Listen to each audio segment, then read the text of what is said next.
I better put the microphone on. What you've done is you've watched my lips moving and nothing coming out.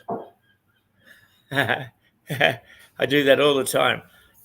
Actually, I mute the microphone while I'm preparing things so that you don't hear me burp or anything of that sort to unsettle your morning.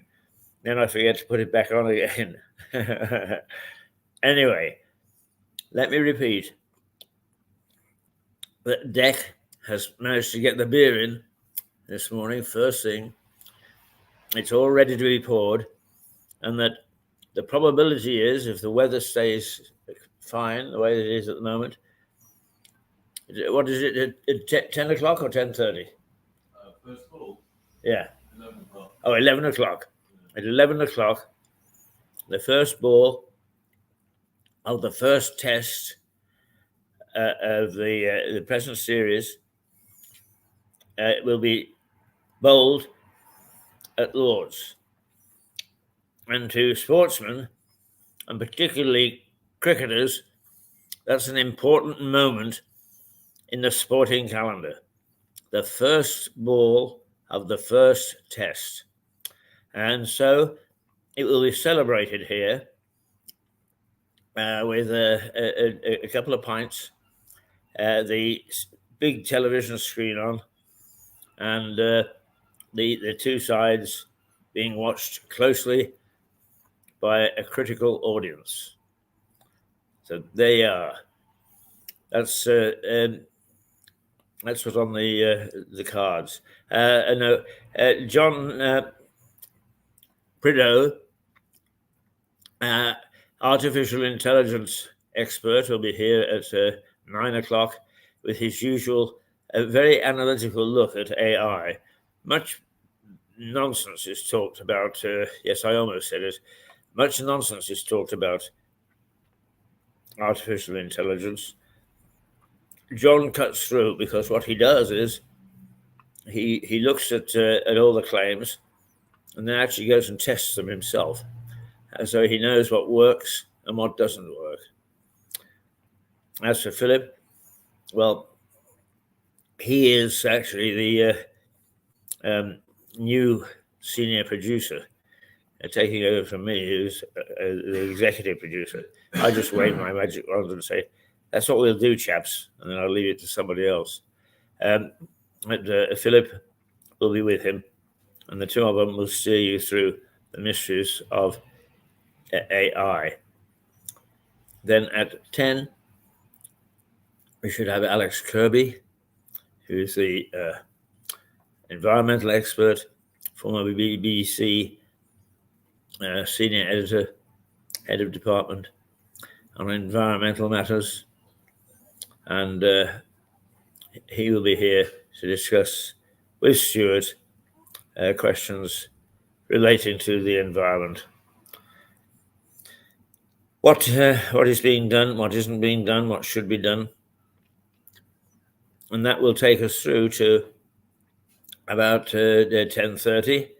And this morning we shall say goodbye at 10:30 so that we can actually greet everybody with a great big broad smile who comes in to watch that first ball being bowled.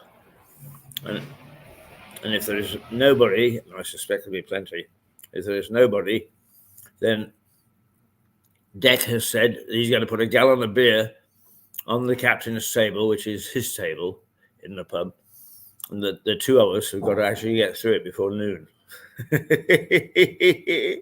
Can you imagine me?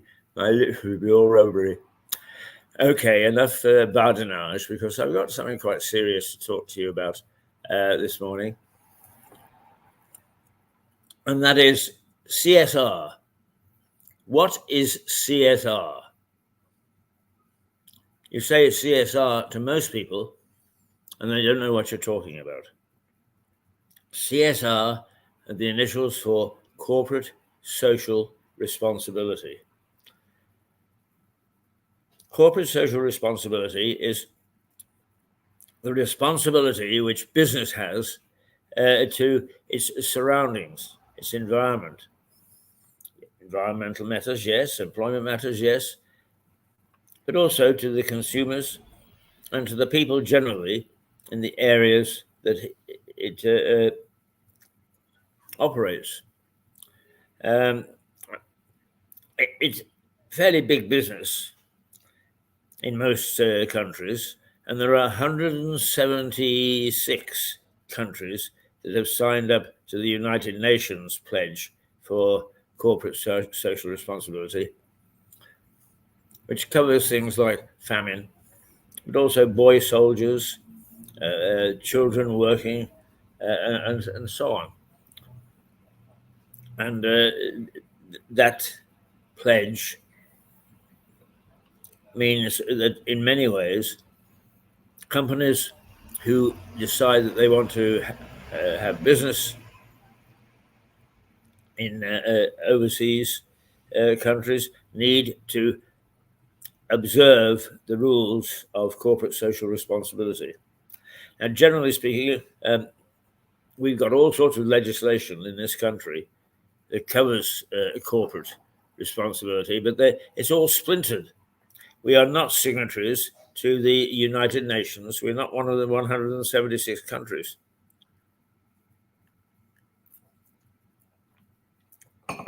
And government apologists say we don't need it because it's covered by some other legislation. Well, it's not. It's not. And while big companies, very big companies, observe the basic rules of CSR. Smaller companies simply use PR to cover the cracks, which is broadly known as greenwashing. In other words, I say I do this, but in fact I'm guilty of breaking the code. If you want an example, is the bus station is a prime example, where the company that now owns it and is supposed to be developing it, in their bump that they put out and in their website and everything to do with their company, but also to do with the bus station, is we are sympathetic to our environment, we understand the needs of the people, etc., etc. Well, that's greenwashing, because they don't. As you know, they have forced changes in the bus station, closed it, have not observed half the things that when they were given planning permission for it, that they were required to do. That is poor CSR, corporate social responsibility. Well, now, I actually have suffered from lack, and it is SMEs, small to medium-sized enterprises, who apparently ignore CSR and think that they can get away with it. Is great. Our product is great. I think our customers are sharp to use us, etc., etc. All the usual corporate bullshit. And then actually their actions belie their words. I virtually cannot walk or stand, as you know. I tell you often enough, not because I'm looking for sympathy, and the people that I work with and that I socialize with and so on will tell you I'm the last person to look for sympathy, but to highlight the fact that people with Parkinson's need a certain amount of special treatment or attention, not least of which is a certain amount of understanding that what you can do takes somebody with Parkinson's hours. Is when there are people in the pub, they laugh their heads off at watching me go to the loo, which is only about 5 yards, 10 yards away, and it's staggering across the pub. You think that I just had actually a skinful, and I was peed out of my mind. No, it's the fact that it takes us much longer, and to get around is very difficult. And to get around, we use various means, and I use a mobility scooter. Is something like this. In fact, that's a very good representation of the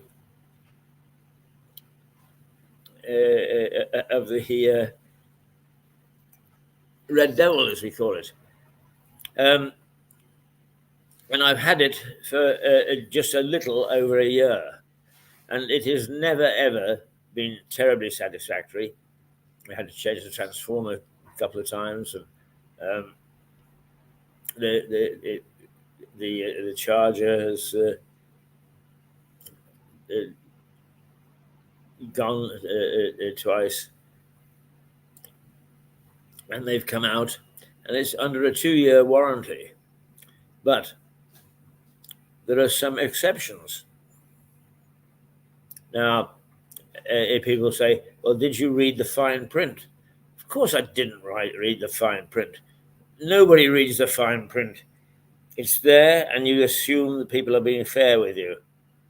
Well, corporate social responsibility is something that has got to be imbued in a company. Otherwise, it doesn't work. And the people that provide my scooter,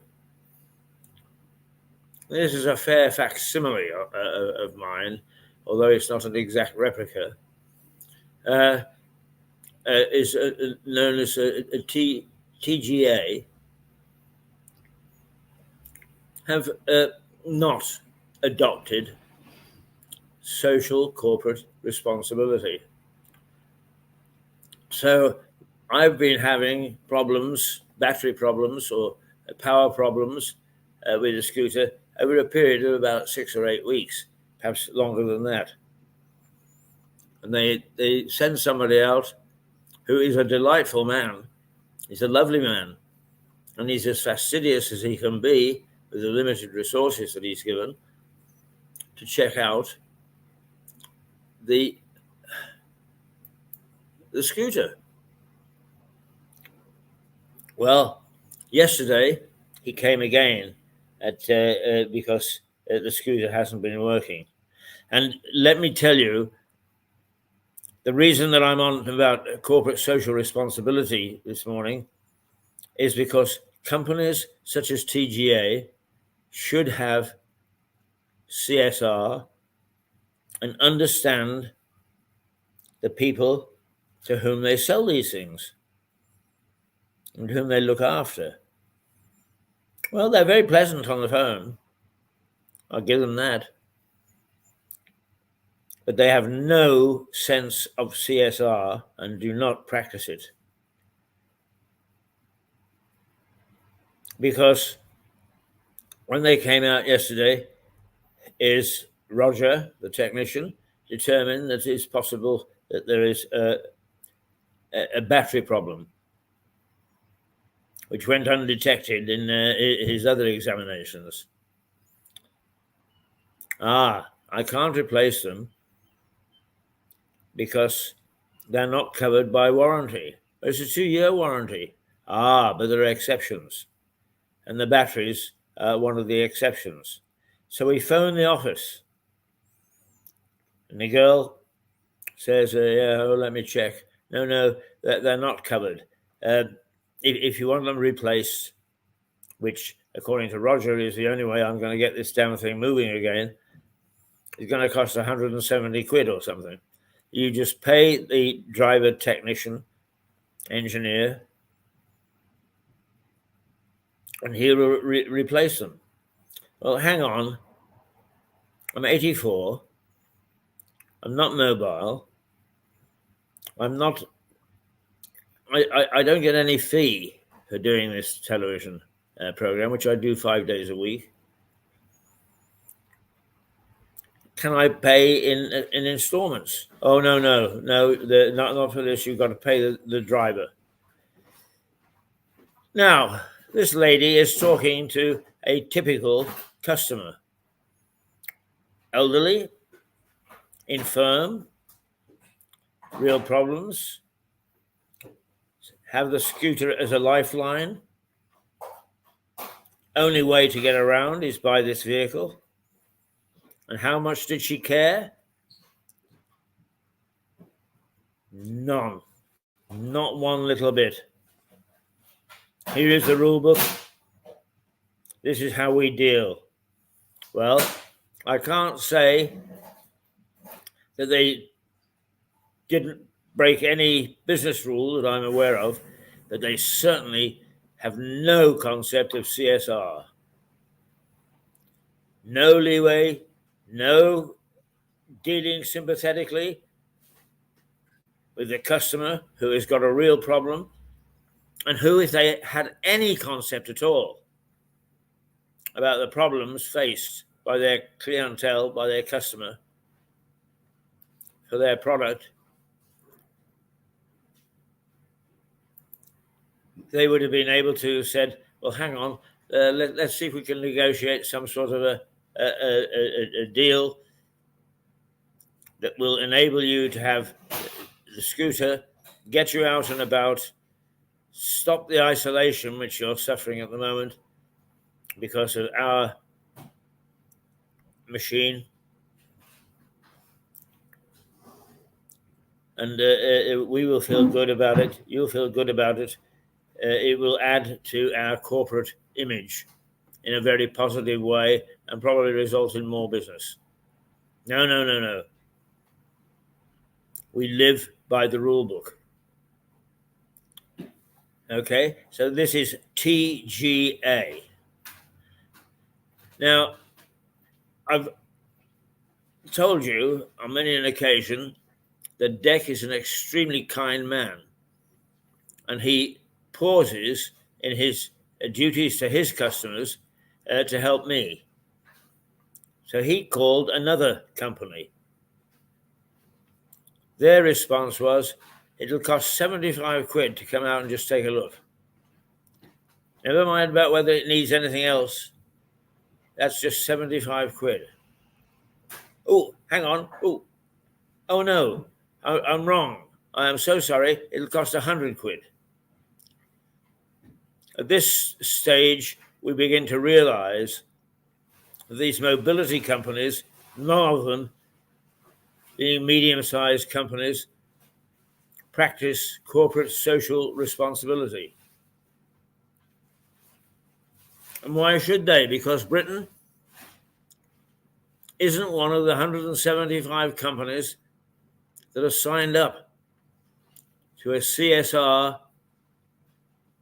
legislation, a CSR agreement. What we'll do is we'll leave it to the individual company to observe whatever individual legislation we've got about employment, etc., etc., etc. And that's that. Well, the SMEs, small to medium-sized enterprises in this country, apparently are not observing very much CSR, corporate social responsibility. They are doing what the big boys do, but the big boys can afford to indulge in CSR and do. They are money grubbing. They are putting profit before either reputation or, if I may say so, quality of product. And let me say to you, I would be very loath to purchase from TGA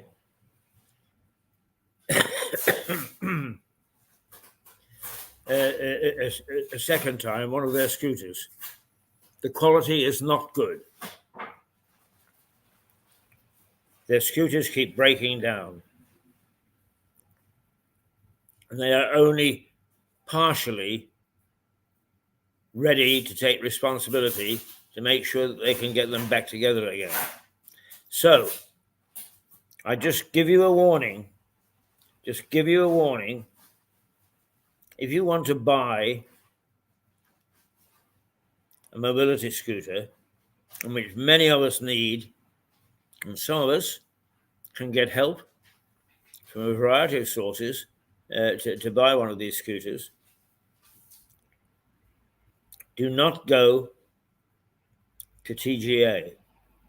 And any other company that is selling a mobility scooter or mobility products, make sure that they are not beaming at you in a nice PR way. We are good guys. Make sure that their track record is good. Because once you're actually isolated in a situation similar to the one that I'm in now, and I said to the lady yesterday, all you're doing is you're leaving me with a pile of junk. And indeed, she is.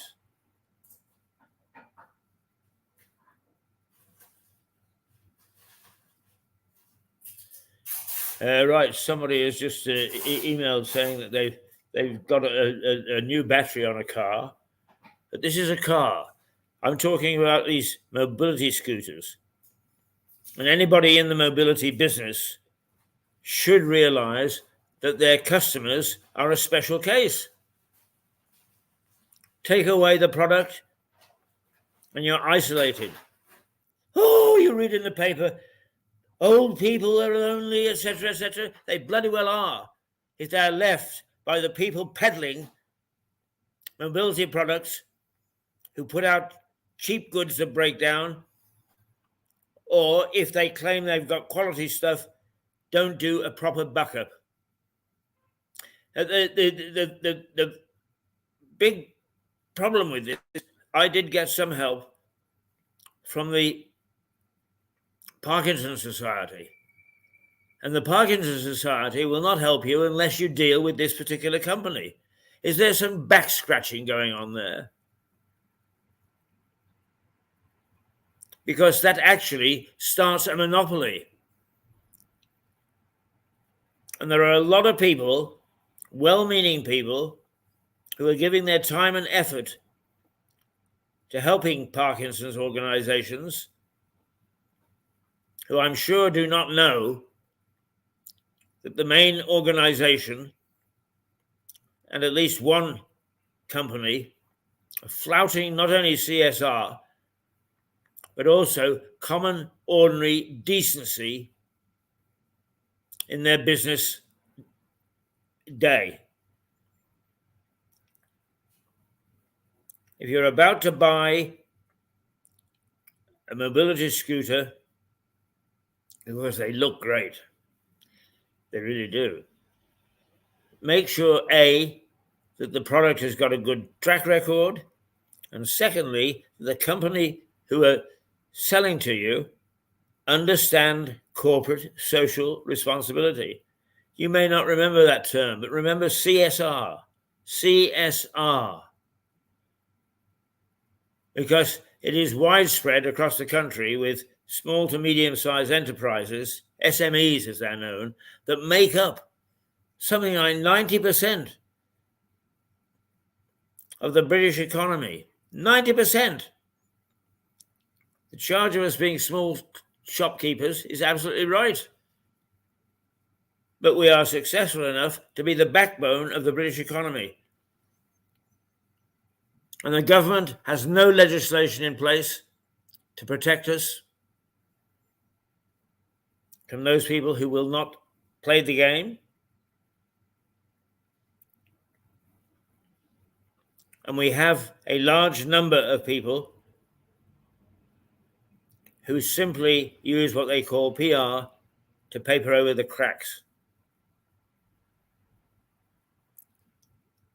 It is not on. And if these people, I believe that what we've got to do is we've got to have some form of examination process for those people who wish to deal in mobility products.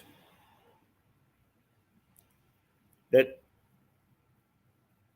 need to make sure that they are, first of all, putting out a quality product, one that isn't going to break down that easily, and two, that if it does,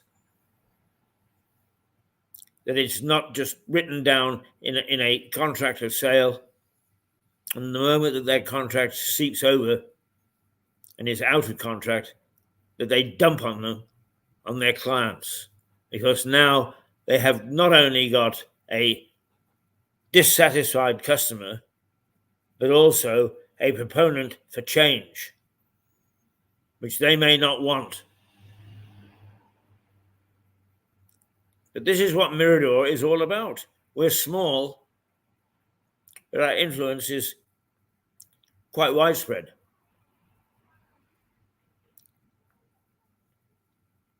And this is going to be a continuing theme. You want to buy one of these? Be careful who you buy from, because it can cost you. And I'm not talking necessarily about the money that it takes to buy one of these things, but that if it does break down, is the only recourse you've got is to sit in your apartment or your house or your whatever alone and become one of the statistics when people are wailing about, oh, our old people are allowed to be lonely and so on. Too damn true they are. And by corporate Britain as much as anything else. It is very sad that a company can get away with this sort of thing while pretending to be concerned about its customer base.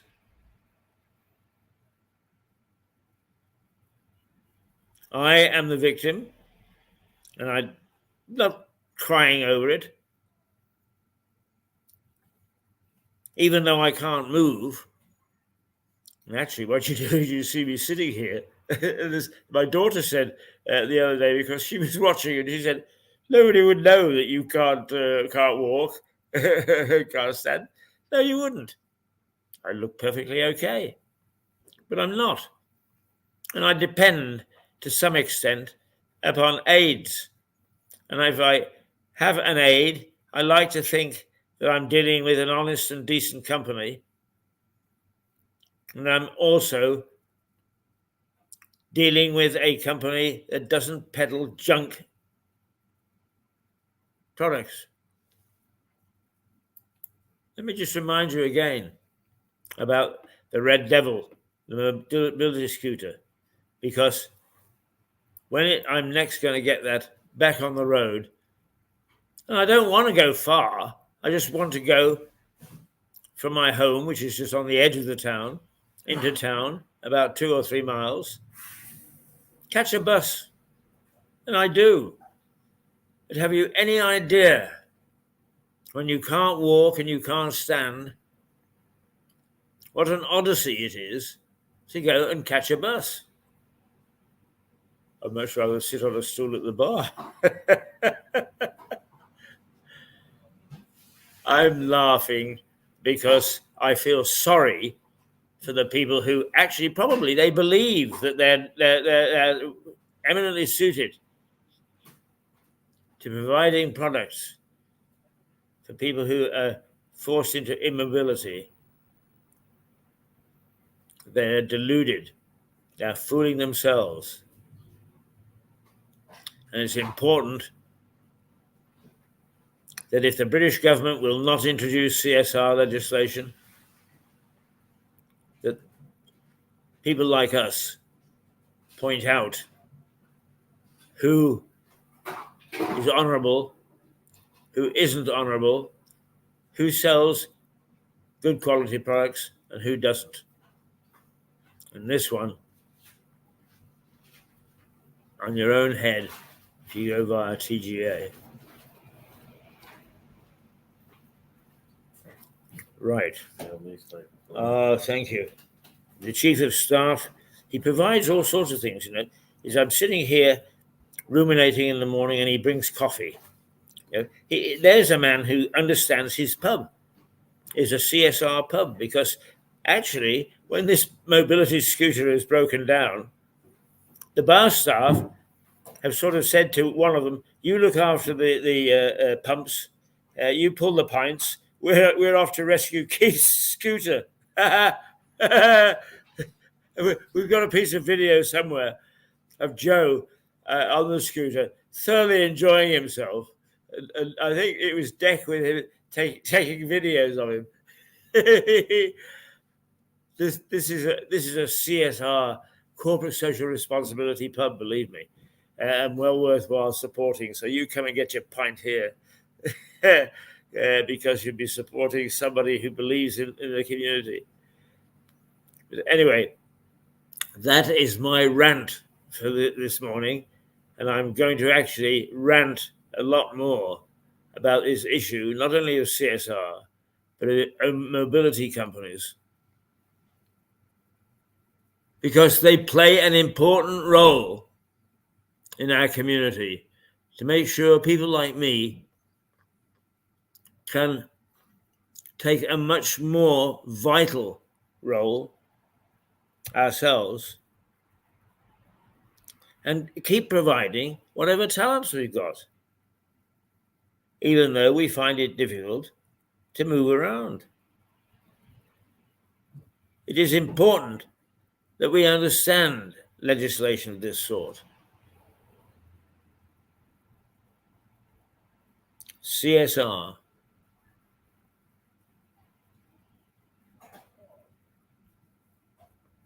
Remember the term CSR.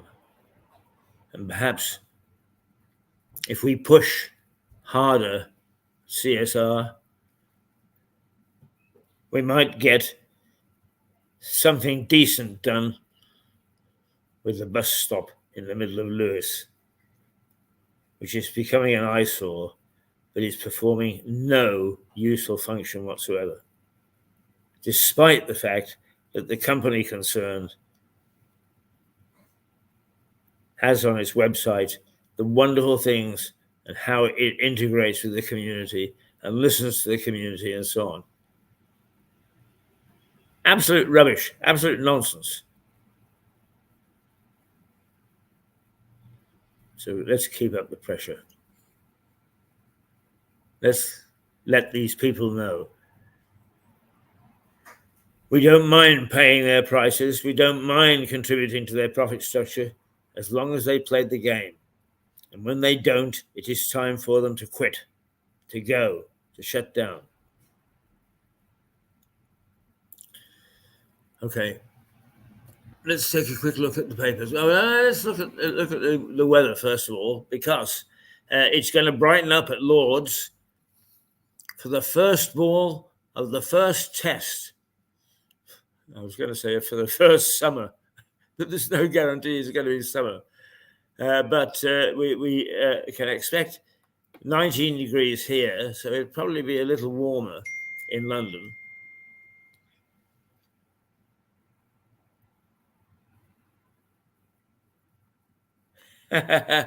Thank you, Kevin. Kevin sent a little message. Now, I have to tell you, Kevin Kramer is our conscience, because when we screw up at Mirador, which we do very often, he is the first to let us know.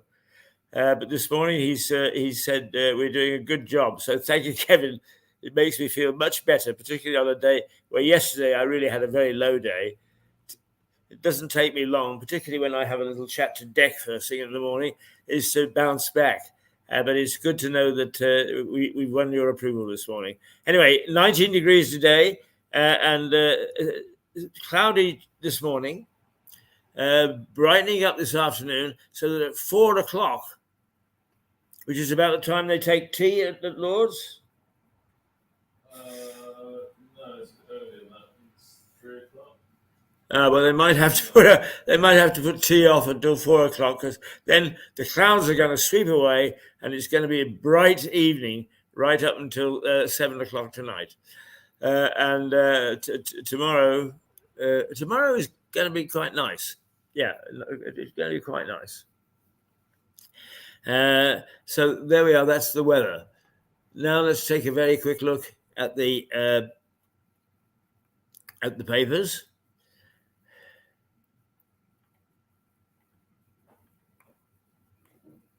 And of course, it's a great day for sport, because we're going to start off at 11 o'clock this morning with cricket. There's tennis on throughout the day, but also tonight at 8 o'clock, I think. 8 o'clock kickoff? Yes. Yeah. Right. The chief says 8 o'clock kickoff for England tonight in the semi-finals of the European Cup.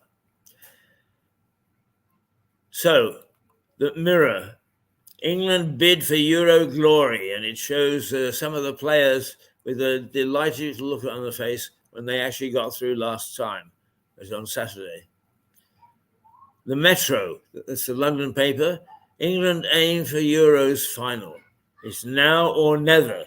That's a play on words, in as much as we played the Netherlands tonight in the semi-final. England footballers stand on the verge of history, with only the Netherlands between them, and a place in the Euro 2024 final. It's now or never, reads the paper's headline. Oh, and the star comes up very quickly. Your country needs you to really, really go for it. And it has got Kane in the iconic poster from the First World War, the recruiting poster. Your country needs you. And so they've tarted him up. Your country needs you to really, really go for it, it says. The front page, resembles Britain's famous World War I army recruitment poster and carries a photo of England Captain Harry Kane mocked up in the style of War Secretary Lord Kitchener, complete with the curly moustache and officer's cap. The paper line reads, "Your country needs you to really go for it." Well done, the Star. The Guardian.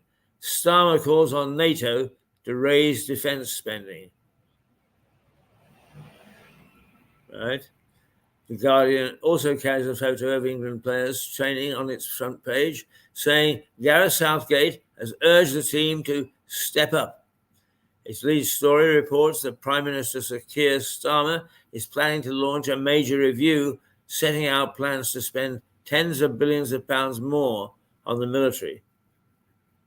The paper says he will use his appearance at NATO's 75th anniversary summit in Washington to urge the pact's members to increase their defense spending in response to rising global threats. The Daily Telegraph. The Prime Minister could boost the size of the armed forces. The Daily Telegraph features a photo of Sir Keir Starmer and his wife, Victoria, preparing to board their flight to the NATO summit. The Prime Minister could open the door to an increase in the size of Britain's armed forces in a defence spending review, it reports. The Times. Badenoch takes a swipe at Sunak over the election decisions, but the main headline is Starmer is playing with fire on defence spending. The Times reports former military leaders have accused the Prime Minister of playing with fire, pointing out he has delayed a decision on when he will increase defence spending until after his review of the armed forces.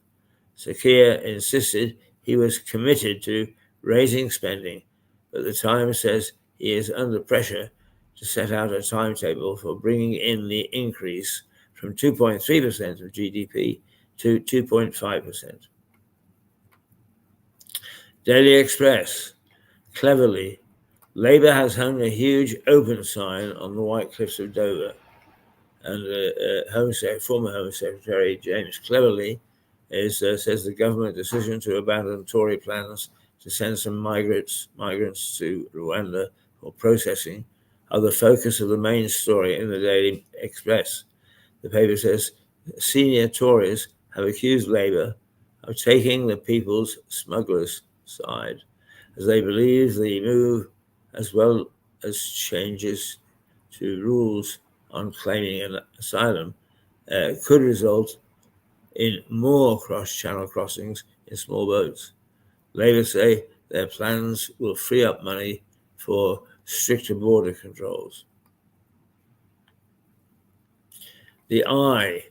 Thames Water boss takes $195,000 bonus as the firm asks for 59% bill hikes and dumps double raw sewage.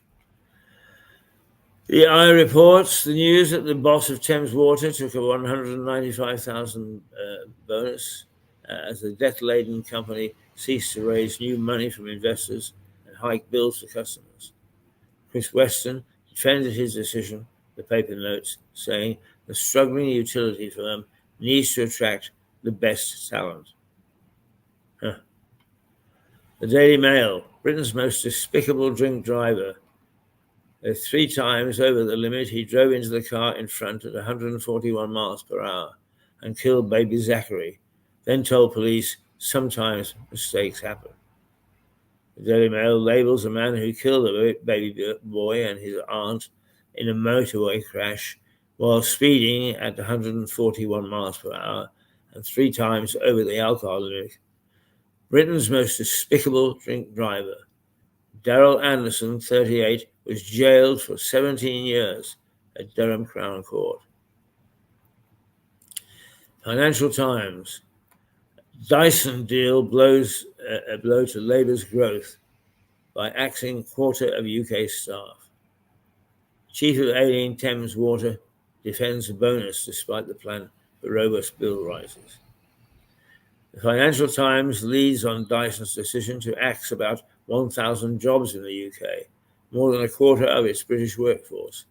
The vacuum cleaner maker move deals a blow to a new Labour government that has put business investment at the heart of its growth strategy. Those are the headlines, front pages, and a variety of things. Mostly, I guess we should be aware of. Now, in a few minutes, we're going to go and invite John and Philip to take their places, ready for a 9 o'clock start. So I'm going to end this session by showing you, I think,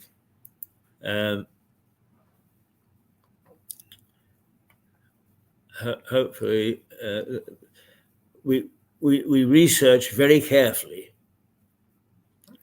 the background to our stories. And here is me, is a year or two ago, researching the audience on a bank holiday. So we'll end this morning's session with this.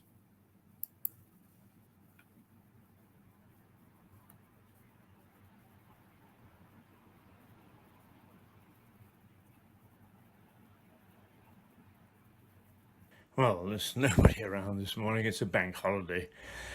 So I think I'll just quick flip through the streets. It's lovely when they're empty.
Oh dear.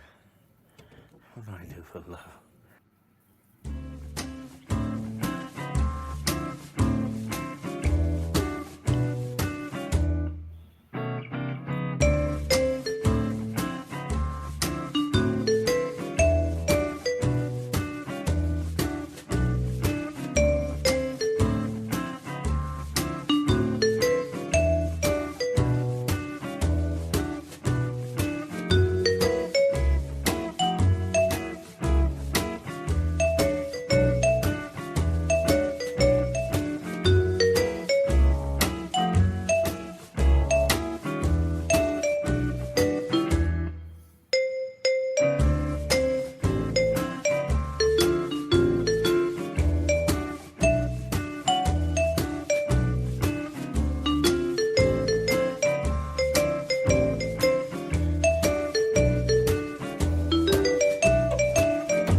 That's Lewis on a bank holiday. Toodle pip.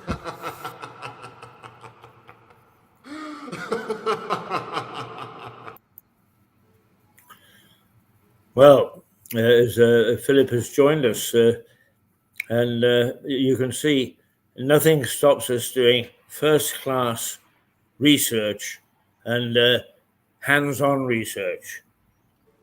That was a bank holiday, and we determined there was nobody around at all, so we could say or do whatever the hell we liked. Good morning, Philip.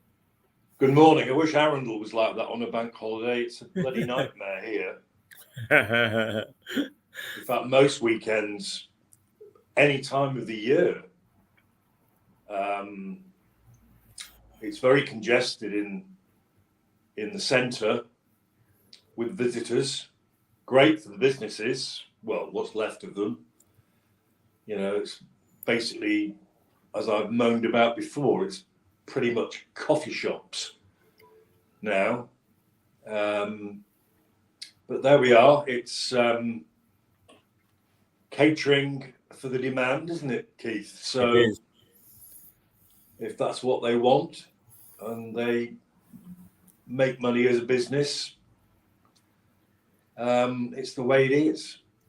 I was going to suggest that in a few minutes I end this stream and then open up not live, invite JP, and then you join us when I go live. How about that? Yes, in fact, I was just after showing that little bit of research just to reassure people how thorough we are, I was about to sign off. So I will sign off now, and you can sign off just so that we're segmenting the programs. And then you come back, and I will join you whenever you've opened up, ready for your program with John. Lovely. All right. Well, I'll end the stream at my end, unless you want to do that, or shall I just leave the studio?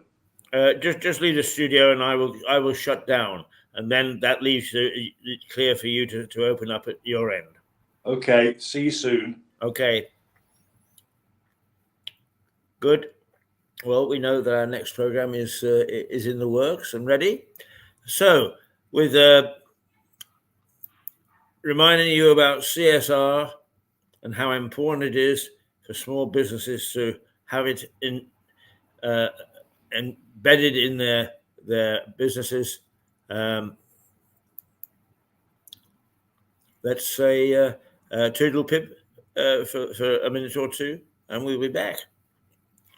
Toodles.